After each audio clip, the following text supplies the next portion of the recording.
गोली चलाया था आपके सामने, पिस्टल रखे तो उसको अरेस्ट कहाँ नहीं किया? लग गया चढ़ा। क्यों नहीं अरेस्ट किए? आपके सामने अपराधी था, कहाँ नहीं अरेस्ट किए? अभी कहाँ नहीं अरेस्ट किए? छात्र यहाँ जो है बड़ा असुरक्षित की भावना से महसूस कर रहे हैं और इस तरह की घटना निंदनीय है। इसकी जितनी भी निंदा की जाए कम है। किसने किया, क्या किया, क्यों किया, अभी तक FIR भी दर्ज नहीं हुआ है। ये अपने आप में और चिंता का विषय है।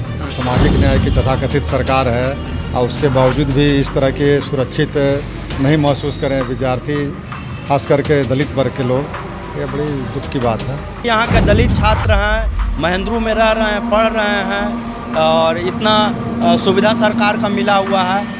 इन लोगों को खलता है, यहाँ पे जो लोकल लोग हैं इन लोगों को खलता है। इन लोग चाहते हैं कि हॉस्टल खाली करवा दे। दोबारा घुस करके फायरिंग करते हुए हॉस्टल में घुस करके फायरिंग करना, जिसमें 3 दलित छात्र गंभीर रूप से घायल हैं, कई छात्रों को लाठी डंड से। तो अभी तक पुलिस प्रशासन यहाँ नहीं है। सरकार क्या कर रही है? देखिए, हम इस वक्त मौजूद है अंबेडकर कल्याण छात्रावास में। देखिए, ठीक पीछे यही अंबेडकर कल्याण छात्रावास है जो कल यहीं पे गोली चला था। बाहर मोहल्ले के द्वारा जो भी उन लोग होंगे उनके द्वारा यहाँ पे गोली चला था और छात्रों पे गोली बरसाया गया था। यह छात्रों का कहना है। जब हम व्यक्तिगत बात किए तो इनका कहना है कि अंदर आकर के गोली चलाया। देखिए, अंबेडकर हॉस्टल हैं, यहाँ पे तमाम छात्र हैं और देखिए यहाँ पे आए हुए हैं RJD MLC हैं, हम उनसे बात करेंगे। देखिए सर, आप लोग पे बार बार जंगल राज का आरोप लगता है और तमाम जो अभी जिस छात्रावास में आप आए हैं यहाँ छात्रों को गोली से मारा गया है कुछ अपराधी के द्वारा। तो आप यहाँ पहुँचे हैं तो क्या आखिर छात्र को संदेश देना चाह रहे हैं? छात्र यहाँ जो है बड़ा असुरक्षित की भावना से महसूस कर रहे हैं और इस तरह की घटना निंदनीय है। इसकी जितनी भी निंदा की जाए कम है। और किसने किया, क्या किया, क्यों किया, अभी तक FIR भी दर्ज नहीं हुआ है। यह अपने आप में और चिंता का विषय है। अब तक पुलिस को चाहिए था कि FIR दर्ज करके इसकी जांच करनी और माकूल सुरक्षा देना चाहिए था, लेकिन अभी असुरक्षित महसूस कर रहे हैं यहाँ के छात्र। आप लोग सरकार में क्या कर रहे हैं बताइए? जब एक छात्र सुरक्षित नहीं है तो देश में क्या लोग सुरक्षित रहे? अभी तो इसलिए हम आए हैं देखने के बाद अपने पार्टी में अपने वरीय नेताओं को रिपोर्ट करेंगे कि आज किस तरह से अब सामाजिक न्याय की तथाकथित सरकार है और उसके बावजूद भी इस तरह के सुरक्षित नहीं महसूस करें विद्यार्थी, खास करके दलित वर्ग के लोग, ये बड़ी दुख की बात है। देखिए सर, बड़ी बात यह है कि जो छात्रों के साथ वारदात हुई है वो जो अपराधी हैं उनसे अपराधी और प्रशासन दोनों मिले हुए थे। ये तो इसकी जांच होनी चाहिए। प्रशासन के जो लोग अगर दोषी हैं और इस तरह के कुकृत्य में लिप्त हैं तो उनकी तो जांच होनी चाहिए। जांच करके उन पर कार्रवाई होनी चाहिए। क्या कुछ हुआ था मामला, आप सर को बताइए। आप मामला यही, हम घटना पहले देखे तो मामला यही था कि 3-4 लड़कन जो था से आ रहा था आपस में गाली गलौज करते हुए। हॉस्टल का 2 लड़का उधर से कोल्ड ड्रिंक्स पी करके आ रहा था। इसी बीच में दोनों में बहस हो गया। बहस के दौरान हम लोग इस मामला को सॉर्ट आउट कर दिए, लेकिन वो जो लोकल लड़का था उन्होंने अपने लोकल के सहयोगी को 50 लड़का को बुला लिया यहाँ। और जो 50 लड़का आया पिस्टल के साथ आया, लाठी डंडा के साथ आया। बार-बार किया जाता है ये वारदात? इसलिए कि यहाँ के दलित छात्र हैं, महेंद्रू में रह रहे हैं, पढ़ रहे हैं और इतना सुविधा सरकार का मिला हुआ है। इन लोगों को खलता है, यहाँ पे जो लोकल लोग हैं इन लोगों को खलता है। इन लोग चाहते हैं कि हॉस्टल खाली करवा दे। देखिए, इस तरह का मामला है। उमर आजाद जी हैं, दलित के नेता हैं। देखिए, क्या कुछ हुआ है आखिर? आप उस वक्त अंबेडकर हॉस्टल में मौजूद थे? हम थे उस समय। देखे छात्र झड़प किया है तो जानबूझ करके दलित समझ के छात्रों पर हमला किया गया है और घुस करके और लड़ाई झगड़ा आपस में होता है तो लाठी डंडा ये सब से लपड़ झपड़ होता है। मगर इस तरह से योजनाबद्ध तरीके से जब एक बार हम मामले को शांत करवा दिए, फिर दोबारा घुस करके फायरिंग करते हुए हॉस्टल में घुस करके फायरिंग करना, जिसमें 3 दलित छात्र गंभीर रूप से घायल हैं, कई छात्रों को लाठी डंड से। तो अभी तक पुलिस प्रशासन यहाँ नहीं है।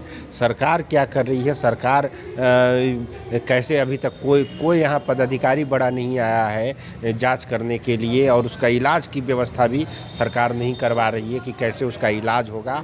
उसको अभी फ़ोन आया है कि उसको PMCH से IGMA से रेफ़र किया गया है। अब उसके कैसे उसका इलाज होगा, कौन उसको दवाई देगा, ये सब कोई व्यवस्था नहीं किया गया है। हम सरकार से यही मांग करते हैं कि इसकी जांच कराए। अपराधी वो सब शराब माफिया है, शराब पी कर अच्छा, उन लोग कौन थे? उन लोग वो कौन राजा यादव है, अनिल यादव है, पिंगुल यादव है, और ये सभी और उनके ही 2 भतीजे हैं और उसी के और सब क्रिमिनल लोग हैं जो शराब बेचते हैं, बेचवाते हैं और आपराधिक गतिविधियों में शामिल रहते हैं और उनकी जल्द से जल्द गिरफ्तारी हो। और कितना राउंड यहाँ पे फायरिंग कम हुआ से था? कम 18 राउंड फायरिंग हुई है और हम लोगों ने देखा है घटना को अपनी आंखों से, इस तरह की घटना हुई है। देखिए आपके सामने सत्ता पक्ष के नेता हैं रामबली जी, एमएलसी हैं, इनसे आप लोग क्या मांग करते हैं? हम मांग करेंगे कि आप इसकी जांच करवाइए और जो अपराधी है उसको सज़ा दिलवाइए, गिरफ्तार करवाइए और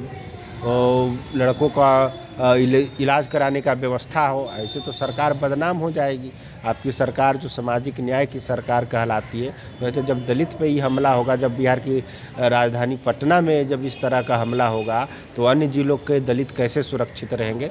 सरकार को जवाब देना चाहिए। देखिए आखिर आप लोगों पे जंगल राज का कलंक लग रहा है, तो आप लोग कैसे इसको दूरी करेंगे? आप लोग पे बार बार देखिए, पहले बेगूसराय में, फिर अब पटना में हो गया, बिहार की राजधानी में। आखिर क्या चाहती है? बेगूसराय की घटना तो प्रायोजित थी, कुछ लोगों ने सरकार को बदनाम करने के लिए इस तरह से शरारती लोगों ने, लेकिन यह घटना जो है बेगूसराय की घटना से इस घटना को तुलना नहीं की जा सकती। प्रायोजित थी, प्रायोजित नहीं है, इस तरह के घटना अप्रिय है, दुखद है, निंदनीय है। जितनी इसकी निंदा करे वो कम है। लेकिन अब बात यह है कि प्रशासन और सरकार इसको जांच कराएगी, इसमें मामला कहाँ है, कौन है दोषी, उसके खिलाफ कार्रवाई होनी चाहिए।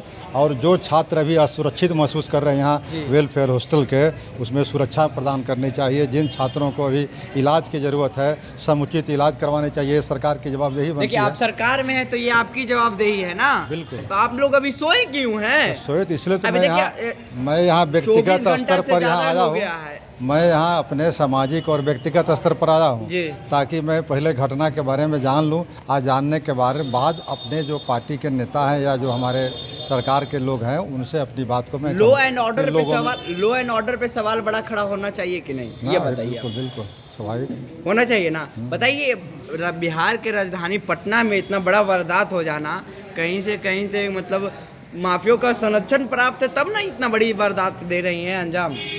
इस घटना की मैं निंदा तो कर ही रहा हूँ। कहाँ कह रहा हूँ कि ये घटना उचित है? कहाँ छात्रों का न्याय मिल रहा है? अभी वहाँ भर्ती है अकेले, उनको पैसा नहीं है इलाज करवाने के लिए। यहाँ कहाँ सुरक्षा मौजूद है? दिखाइए कैमरा पीछे, कहाँ है कभी सुरक्षा है?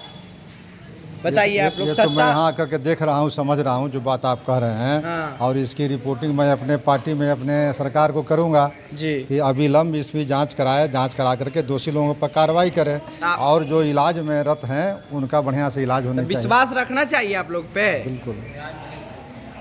तो देखिए रामबली साथ थे और अभी अम्बेडकर हॉस्टल पहुंचे हैं, तमाम छात्रों से मिले और जायज़ा मुआयना किए कि क्या कुछ यहाँ हुआ है। इनके तरफ से जो भी कुछ होगा ये आगे बात करेंगे, जरूर है ना। तेजस्वी यादव आएंगे सुनने के लिए बात छात्रों का? जरूरत पड़ेगी तो आएंगे, आना चाहिए। चलिए तो देखिए कुछ और भी छात्र हैं। आपको भी मार वोर लगा है क्या? हाँ हमको दिखाइए जरा।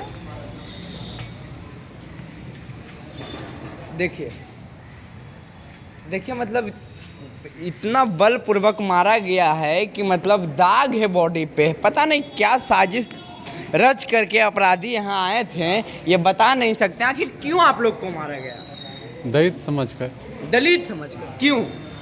बस कि पढ़ाई लिखाई करता है, पटना में आता है, कितना देखिए अपराधी का कोई जात मजहब धर्म नहीं होता है। नहीं होता है, हम मानते हैं, लेकिन बस देख कर होता है ना कि कैसे तुम अब इतना पेन हो कि अच्छा से कैसे पटना में पढ़ाई करता है जी। बस वही बात है। अपराधी का कोई धर्म जात नहीं होता है। कितने लोग अभी गंभीर रूप से ग्रसित हमको भी पता है। अभी तो हम लोग जैसे 3 गो तो अभी तो PMCH में, तो आपको भी पता है, हमको भी पता है और सबको पता है। एक तो ज़िंदगी और मौत से जूझ रहा है जी। IGMS में रेफर हो गया जी और 2 गो PMCH में भर्ती है और मेरा हालत जो है वो आप देख ही रहे हैं। अच्छा अभी क्या महसूस कर रहे हैं आप लोग? अब यही महसूस है कि अब सरकार का आए और प्रशासन से अच्छा महसूस डरे हुए तो बहुत। तो देखिए तमाम छात्र हैं यहाँ मौजूद और डरे हुए हैं कि कुछ भी इन लोगों के साथ अभी हो सकता है। तो तमाम जो अब सत्ताधारी के लोग हैं यहाँ पहुँच रहे हैं धीरे धीरे। तो हमने बात किया तमाम छात्रों का, तो उनका कहना है कि हम लोगों को जाति सूचक गाली दिया जाता है और बार बार मानसिक टॉर्चर भी किया जाता है और कहा जाता है कि तुम लोग दलित हो, यहाँ नहीं पढ़ोगे। तो ये सब मामला हैं। तो बहरहाल आप इस वीडियो में इतना ही है और अपना प्रतिक्रिया कमेंट बॉक्स में ज़रूर दें। अगर आप वीडियो फेसबुक पेज पे देख रहे हैं तो पेज को लाइक कर ले, यूट्यूब पे देख रहे हैं चैनल को सब्सक्राइब कर ले। धन्यवाद।